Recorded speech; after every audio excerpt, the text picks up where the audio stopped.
আচ্ছা, তৃণমূল দলের কোনো সদস্য কিছু করলেই দল তার দায় ঝেড়ে ফেলতে চায় কেন বলুন তো? ভাইরাল এক ভিডিওয়ে স্পষ্ট দেখা গেছে সরস্বতী পুজো করলে স্কুলের প্রধান শিক্ষককে বদলি করে দেওয়ার হুমকি দিচ্ছেন তৃণমূলের বুথ সভাপতি।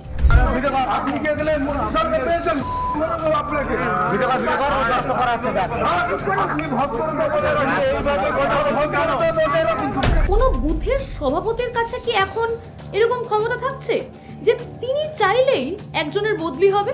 নদিয়ার হরিণঘাটা থানার নগরুখরার দাসপোলডাঙ্গা প্রাথমিক বিদ্যালয়ে সরস্বতী পুজো আয়োজনের ব্যবস্থা করেছিলেন স্কুলের প্রধান শিক্ষক কাশিরাম বর্মন। সে কথা জানতে পেরে স্কুলে এসে হাজির হয় তৃণমূলের স্থানীয় বুথ সভাপতি আলিমুদ্দিন মণ্ডল। কাশিরাম বাবুকে রীতিমতো হুমকি দিয়ে বলেন স্কুলে সরস্বতী পুজো হলে 24 ঘন্টার মধ্যে তাকে বদলি করে দেবেন তিনি। ছাত্রছাত্রীদের সামনেই প্রধান শিক্ষককে অকথ্য ভাষায় গালাগালি করেন, এমনকি তাকে মারতে অবধি ছুটে যান ওই তৃণমূল নেতা। আপনার 24 ঘন্টাও লাগবে না, 24 ঘন্টাও লাগবে না।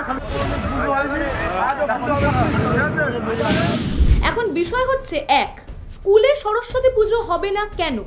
2, আজকাল একজন তৃণমূল কর্মী ঠিক কতটা ক্ষমতাশালী যে তারা চাইলেই মানুষকে বদলি করে দিচ্ছেন? সরকার এবং সরকার গঠনকারী দল, এই দুটো বিষয় যে আলাদা সেটা বোধহয় তারা বুঝতে পারেন না।